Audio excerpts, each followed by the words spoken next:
24 Athirappilly reporter Rubin ലാലിനെ കള്ളക്കേസിൽ കുടുക്കി ജയിലിൽ അടച്ചതിൽ പ്രതിഷേധം ശക്തം. ജാമ്യാപേക്ഷ അല്പസമയത്തിനകം Chalakudy judicial first class magistrate കോടതി പരിഗണിക്കും.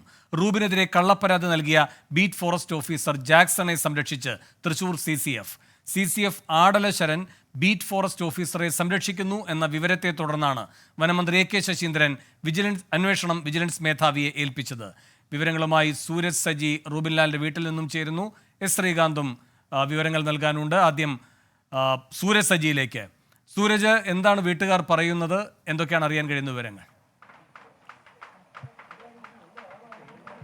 വേണു, ഈ റൂബിൻ ലാലിനെ ഒരു സ്ഥിരം കുറ്റവാളിയായി അവതരിപ്പിക്കാനുള്ള ഒരു നീക്കം അത് പോലീസും വനംവകുപ്പും ഒത്തുകളിയിലൂടെ നടത്തിക്കൊണ്ടിരിക്കുകയാണ്. ഇതിനിടയിലാണ് ഈ റൂബിൻ ലാൽ എന്താണ് എന്ന് നമുക്ക് എല്ലാവർക്കും മനസ്സിലാക്കുന്ന തരത്തിൽ നിരവധി പേരാണ് ഈ രാവിലെ തുടങ്ങി റൂബിന്റെ വീട്ടിലേക്ക് ഈ പിന്തുണയുമായി എത്തുന്നത്. പ്രത്യേകിച്ച് ഈ ഉൾവനത്തിലടക്കമുള്ള ആദിവാസി ഊരുകളുണ്ട്. 4 കിലോമീറ്റർ 5 കിലോമീറ്റർ ഒക്കെ സഞ്ചരിച്ചെത്തേണ്ട വീരാൻകുടിയുണ്ട്, അവിടെ അതുപോലെ തന്നെ അരേക്കാപ്പുണ്ട്, അടിച്ചിൽ തൊട്ടിയുണ്ട്. അങ്ങനെ വിവിധ ഊരുകളിൽ നിന്ന് റൂബിന്റെ വീട്ടിലേക്ക് നിരവധി പേരാണ് ഈ പിന്തുണയുമായി എത്തുന്നത്. എന്തായാലും നമ്മളോടൊപ്പം ചേരുന്നത് ഈ 5 ആദിവാസി ഊരുകൾ, അത് ഉൾവനത്തിലടക്കമുള്ള 5 ആദിവാസി ഊരുകളെ പ്രതിനിധീകരിക്കുന്ന വാർഡ് മെമ്പറാണ്. ഈ റൂബിൻ ഈ മേഖലയിൽ നടത്തിയ പ്രവർത്തനങ്ങളുടെ ഭാഗമായിട്ടാണ് ഇവരുടെ ഈ കേസല്ലേ? മറ്റേ അച്ഛനും അതുപോലെ ആയിരുന്നു. ആദിവാസി മേഖലയിൽ ജീവൻ വിട്ട് അങ്ങോട്ട് വരും റൂബി വിളിക്കുമ്പോൾ. അതുപോലെ ഇപ്പോൾ റൂബി ഒട്ടേറെ കാര്യങ്ങളൊക്കെ ചെയ്യാൻ വരുന്നുണ്ട്. അപ്പോൾ ആദിവാസി മേഖലയിൽ പഠിപ്പിക്കാൻ മറ്റേ അച്ഛൻ ഉണ്ടായിരുന്നു. സ്കൂൾ കുട്ടികളിലാക്കാൻ 10,000 എത്തിച്ചു. വായിച്ചാൽ സ്കൂള് പോലെ അറിയാതെ ഇരുന്നതായിരുന്നു. പിന്നെ മറ്റേ അച്ഛൻ വന്ന് ഈ പിള്ളേരൊക്കെ പഠിപ്പിച്ചു. സ്കൂള് പോലും അറിയാത്ത ആദിവാസികളായിരുന്നു അടിത്തൊട്ടി മേഖലയിലുള്ള ആദിവാസികൾ. എന്നിട്ട് അതുപോലെ അച്ഛനെ പോലെ രൂപി ഒരുപാട് സഹായിക്കുന്നവരുണ്ട് ആദിവാസികൾ. മുതിർന്നവർ മാത്രമല്ല, കാടൻ വിഭാഗം, മലങ്കുടി, മന്നം വിഭാഗം എല്ലാവരും വന്ന് സഹായിക്കും. ഞങ്ങളവിടെ നിന്ന് വിളിച്ചപ്പോൾ പാതിരാത്രിയെങ്കിലും രൂപി വരും. ആദിവാസിക്ക് വേണ്ടി ജീവൻ വിട്ട് വരും. ഒട്ടോരോ കാര്യങ്ങൾ നല്ല ചെയ്യുന്നുണ്ട് ആദിവാസി. അത് പോസ്റ്റർ പിടിച്ചുകൊണ്ട് പോയത് ഞങ്ങൾക്ക് ഭയങ്കര വിഷമമാണ് ആദിവാസികൾക്ക്. ഇത് തന്നെയാണ്, എന്താവശ്യത്തിന് വിളിച്ചാൽ പോലും ഓടി വരുന്ന ഒരാൾ, ആ ആളെയാണ് ഫോറസ്റ്റുകാരെ കൊണ്ടുപോയത്, വനംവകുപ്പ് കൊണ്ടുപോയതെന്നാണ് പറയുന്നത്. എങ്ങനെ നമ്മൾ എല്ലാവർക്കും വലിയ സങ്കടത്തിലാണല്ലേ? എല്ലാ ആദിവാസികളും സങ്കടമാണ് ഇതിൻ്റെ സംഭവത്തിൽ. അതിൽ നിന്നൊക്കെ എല്ലാ ആദിവാസികൾക്കും ഉണ്ട്. ബോധപൂർവ്വം കൊടുക്കുകയായിരുന്നു വനംവകുപ്പ്. ബോധപൂർവ്വം കൊടുക്കുകയായിരുന്നു. പണ്ട് മുതൽ മത്തിയടിക്കൽ ആൾ എല്ലാ ആദിവാസികളും ശേഖരിക്കും, എല്ലാം സ്വീകരിക്കുക. എല്ലാ കാര്യവും ആശുപത്രി ആയാലും ഏത് കാര്യം ഓടിയെത്തുന്ന ആൾ അച്ഛൻ പോലെയാണ്.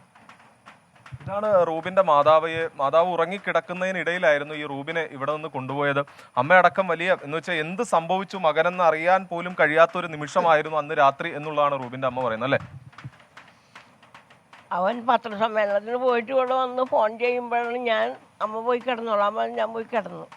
എന്നിട്ട് 1:30 ആയപ്പോഴാണ് എൻ്റെ മൂത്ത മോൻ വിളിച്ചപ്പോഴാണ് അമ്മ റൂബിൻ്റെ ഫോൺ കൊടുക്കാൻ പറഞ്ഞപ്പോൾ ഞാൻ വന്ന് നോക്കുമ്പോൾ റൂബി ഇവിടെ ഇല്ല, വാതിൽ തുറന്ന് കിടക്കുന്നുണ്ട്. അപ്പം എനിക്ക് ആകപ്പാട് വിഷമമായി, എന്താണ് ചെയ്യേണ്ടതെന്നായിപ്പോയി. എൻ്റെ മോനെ അങ്ങോട്ട് പോയി, ആര് കൊണ്ടുപോയി എന്നുള്ളൊരു വിഷമം. അപ്പോഴേക്കും എൻ്റെ മൂത്ത മോൻ വന്ന് അങ്ങനെ എനിക്ക് ആശ്വാസമായി. വല്ലാത്തൊരവസ്ഥയായിരുന്നു. ഫോൺ ചെയ്തുകൊണ്ട് കണ്ടുകൊണ്ട് ഞാൻ പോയി കിടന്നത്. അപ്പം ഈ ഫോറസ്റ്റുകാർ ഏത് നേരം എൻ്റെ മോനെ ഉപദ്രവിക്കുമെന്നുള്ളത് എനിക്കൊരു മനസ്സിലുണ്ട്.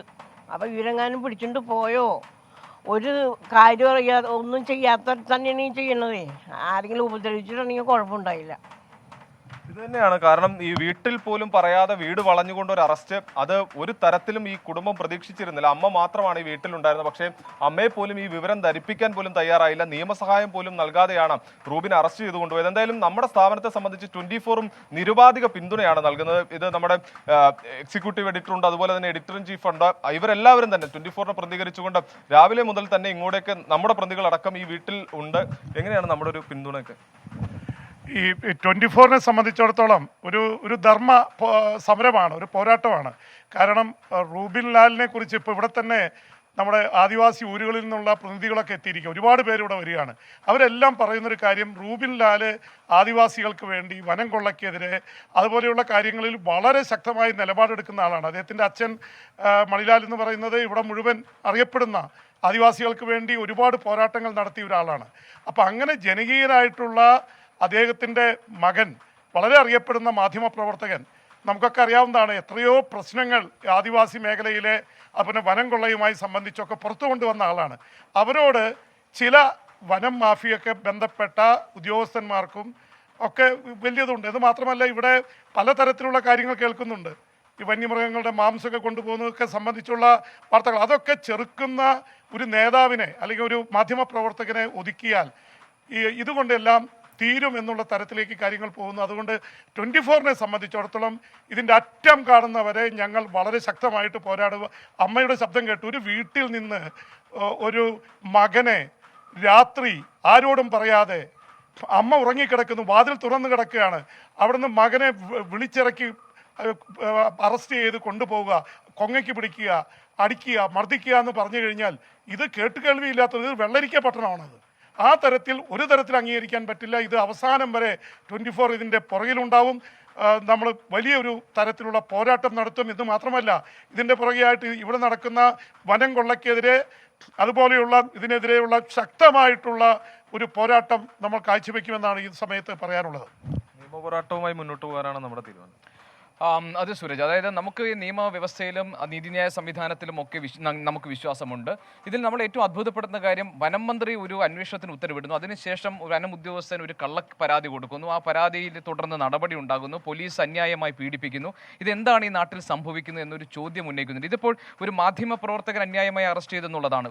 ഒരു പൗരാവകാശ ലംഘനം ഇതിനകത്ത് ഉണ്ടായിട്ടുണ്ട്. അപ്പോൾ ഞാൻ നേരത്തെ പറഞ്ഞതുപോലെ തന്നെ 24 നമ്മൾ എല്ലാവരും തന്നെ സാധാരണ പൗരന്മാരെന്ന നിലയിൽ നിയമവ്യവസ്ഥയിലും നീതിന്യായ സംവിധാനത്തിലും നമുക്ക് വിശ്വാസമുണ്ട്. അതുകൊണ്ട് സർക്കാർ ഈ കാര്യത്തിൽ കൃത്യമായ ഒരു ഇടപെടൽ ഉണ്ടാകുമെന്നും ഏത് ഉദ്യോഗസ്ഥന്റെ ഭാഗത്താണ് വീഴ്ച ഉണ്ടായിട്ടുള്ളത് ആ ഉദ്യോഗസ്ഥനെ മാതൃകാപരമായി ശിക്ഷിച്ചുകൊണ്ട് ഈ കാര്യത്തിൽ ഒരു വ്യക്തത സർക്കാർ വരുത്തുമെന്നുള്ള പ്രതീക്ഷയാണ് 24-നുള്ളത്. നേരത്തെ ശ്രീ പി ജെയിംസ് ഒക്കെ പറഞ്ഞതുപോലെ തന്നെ ഈ സ്ഥാപനത്തിന്റെ പൂർണ്ണമായ പിന്തുണ റൂബിൻ ലാലിനുണ്ട്. അത് നമ്മുടെ സ്ഥാപനത്തിലെ ഒരു അംഗത്തിനുള്ള പിന്തുണ എന്നതിനൊപ്പം തന്നെ റൂബിൻ ലാൽ വർഷങ്ങളായി റൂബിൻ ലാലിന്റെ അച്ഛനിലൂടെ അതിനുശേഷം റൂബിൻ ലാലും ഒക്കെ നിരന്തരം ചെയ്തുകൊണ്ടിരിക്കുന്ന ആദിവാസി മേഖലകളിലൊക്കെ നടത്തുന്ന പ്രവർത്തനങ്ങൾ, അത് വാർത്തയായി സമൂഹത്തിന് നൽകുന്ന ധാർമ്മികമായ ഇടപെടൽ, ഇതൊക്കെ തന്നെ മുൻനിർത്തിക്കൊണ്ട് കൃത്യതയോടുകൂടിയുള്ള ഇടപെടൽ റൂബിൻ ലാൽ ഇവിടെ നടത്തിയിട്ടുണ്ട്. അതിനുള്ള പൂർണ്ണമായ പിന്തുണ, ധാർമ്മികമായ പിന്തുണ 24 നൽകും. അതോടൊപ്പം തന്നെ നിയമവ്യവസ്ഥയിലും നീതിന്യായ സംവിധാനത്തിലും വിശ്വാസം അർപ്പിച്ചുകൊണ്ട് നിയമ പോരാട്ടവുമായി നമ്മൾ മുന്നോട്ട് പോകും. മുഴുവൻ സമയവും ഇതുമായി ബന്ധപ്പെട്ട മുഴുവൻ വാർത്തകളും ഇതിന്റെ വസ്തുതകളും പ്രേക്ഷകരെ അറിയിച്ചുകൊണ്ട് പൊതുസമൂഹത്തിന്റെ പിന്തുണ കൂടി നേടിയെടുക്കുക എന്നതിലേക്കായിരിക്കും നമ്മൾ ശ്രദ്ധിക്കുന്നത്.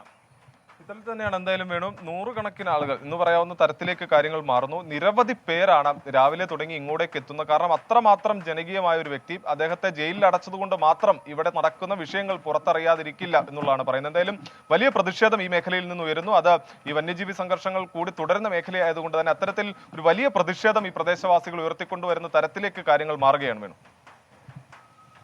സൂരജ് സജിയാണ് വിവരങ്ങൾ നൽകിയത്. റൂബിന്റെ ജാമ്യാപേക്ഷ അല്പസമയത്തിനകം Chalakudy judicial first class magistrate കോടതി പരിഗണിക്കും. എസ് ശ്രീകാന്ത് അതിന്റെ കൂടുതൽ വിവരങ്ങൾ നൽകാനുണ്ട്. ശ്രീകാന്ത്, ജാമ്യാപേക്ഷയിൽ എന്താണ് ആവശ്യപ്പെടുന്നത്, എന്തൊക്കെയാണ് വിവരങ്ങൾ, എപ്പോൾ കോടതി ഇത് പരിഗണിക്കും? വേണു, ഈ ജാമ്യാപേക്ഷയിൽ ചൂണ്ടിക്കാണിക്കുന്ന പ്രധാനപ്പെട്ട കാര്യം ഈ വനത്തിനുള്ളിലേക്ക് അതിക്രമിച്ച് കടക്കുകയോ ഏതെങ്കിലും തരത്തിൽ ഈ വനം വകുപ്പ് ഉദ്യോഗസ്ഥന് ആക്രമണത്തിന് വിധേയനാക്കുകയോ ചെയ്തിട്ടില്ല എന്നുള്ളത് കൃത്യമായി ചൂണ്ടിക്കാണിക്കുന്നുണ്ട്. പക്ഷെ ഒരു കാര്യം ഇതിലുള്ളത്, ഇതിന്റെ എല്ലാം തെളിവ് റൂബിൻ ലാലിന്റെ കയ്യിലുണ്ടായിരുന്നു. എന്താണ് അവിടെ നടന്നത് എന്നുള്ളതിന്റെ തെളിവ് അത് അദ്ദേഹത്തിന്റെ മൊബൈൽ ഫോണിൽ ചിത്രീകരിച്ച ദൃശ്യങ്ങളായിരുന്നു. ഈ അതിരപ്പള്ളി CI ചെയ്തത് ആദ്യം തന്നെ ആ തെളിവ് നശിപ്പിക്കലാണ്. ഈ കേസിലെ ഏറ്റവും വലിയ ഗൂഢാലോചനയിൽ പങ്കാളിയാവുകയും ആ വനം വകുപ്പ് ഓഫീസിൽ പോയിരുന്ന് ചർച്ച നടത്തി പിന്നീട് തിരികെ വന്ന് ആ തെളിവ് നശിപ്പിക്കാൻ ഒരു ഉദ്യോഗസ്ഥൻ കൂട്ടുനിന്നു എന്നുള്ളതാണ് ഏറ്റവും പ്രധാനപ്പെട്ട കാര്യം. ആ ഫോൺ CI പിടിച്ചെടുക്കുന്നു. ഇന്ന് രാവിലെ ഈ സൂരജ് ഒരു പാലത്തിന് തൊട്ടടുത്ത് നിന്നും അതിന്റെ ആ സ്ഥലത്തുനിന്ന് ഒരു വാർത്ത റിപ്പോർട്ട് ചെയ്തതാണ്. ആ പാലത്തിൽ നിന്നും ഈ ഫോൺ താഴെ പുഴയിലേക്ക് എറിയുകയുമാണ്. അതായത് തെളിവ് പൂർണ്ണമായും നശിപ്പിക്കപ്പെട്ടിരിക്കുന്നു. അത് വീണ്ടെടുക്കാനാകാത്ത വിധം ഒഴുക്കിലേക്ക് വലിച്ചെറിയുകയാണ് ഈ CI ചെയ്തത്. ഈ തെളിവ് ശേഖരിക്കേണ്ട, വീണ്ടെടുക്കേണ്ട ഉദ്യോഗസ്ഥൻ തെളിവ് നശിപ്പിക്കാൻ നിന്നു എന്നുള്ള വാദം കോടതിയിൽ ഉന്നയിക്കുന്നുണ്ട്. ഒപ്പം പോലീസ് കസ്റ്റഡിയിൽ ക്രൂരമർദ്ദനമേറ്റെന്നും ഈ ചട്ടവിരുദ്ധമായ അറസ്റ്റ് നടത്തി എന്നതടക്കമുള്ള കാര്യങ്ങൾ ചൂണ്ടിക്കാണിക്കുന്നുണ്ട്. അമ്മ രോഗിയാണ്. ഈ റൂബിന്റെ അമ്മ, ഒരാളുടെ സഹായമില്ലാതെ അമ്മയ്ക്ക് നടക്കാൻ പോലും ആകില്ല. ഈ പശ്ചാത്തലത്തിൽ അതും ഈ ജാമ്യാപേക്ഷയിൽ ചൂണ്ടിക്കാണിക്കും. മുൻപ് പല ഘട്ടങ്ങളിലും ഈ അതിരപ്പള്ളിയിലെ DFO ലക്ഷ്മി അടക്കമുള്ളവർ ഈ റൂബിനെ കേസിൽപ്പെടുത്താനും അതോടൊപ്പം തന്നെ റൂബിനെ ഏതെങ്കിലും വിധേന ഇല്ലായ്മ ചെയ്യാനും ശ്രമിച്ചതടക്കമുള്ള കാര്യങ്ങളും ഈ ജാമ്യാപേക്ഷയിൽ പറയുന്നുണ്ട്. ഒരു പ്രധാനപ്പെട്ട കാര്യം ഈ അതിരപ്പള്ളിയിലെ DFO ലക്ഷ്മിയെ കുറിച്ചാണ്. തൃശ്ശൂരിലെ പല മാധ്യമപ്രവർത്തകരെയും വിളിച്ച് ഈ DFO ലക്ഷ്മി, അതിരപ്പള്ളി DFO ലക്ഷ്മി ആവശ്യപ്പെട്ടത് നിങ്ങൾക്ക് ഈ റൂബിനെ നിലയ്ക്ക് നിർത്താനാകില്ലേ എന്നുള്ളതാണ്. അവിടെ വനസംരക്ഷണ സമിതിയുമായി ബന്ധപ്പെട്ട കരാറുകൾ എടുക്കുന്നത് പലതും. ശ്രീകാന്താണ് വിവരങ്ങൾ നൽകിയത്. റൂബിന്റെ ജാമ്യാപേക്ഷ അല്പസമയത്തിനകം കോടതി പരിഗണിക്കും. കൂടുതൽ വാർത്തകളിലേക്ക് വരാം ഇടവേളയ്ക്ക് ശേഷം. വിധി ദിനത്തിൽ 24 മാജിക് ജൂൺ 4 ചൊവ്വാഴ്ച രാവിലെ 5 മണി മുതൽ 24-ൽ.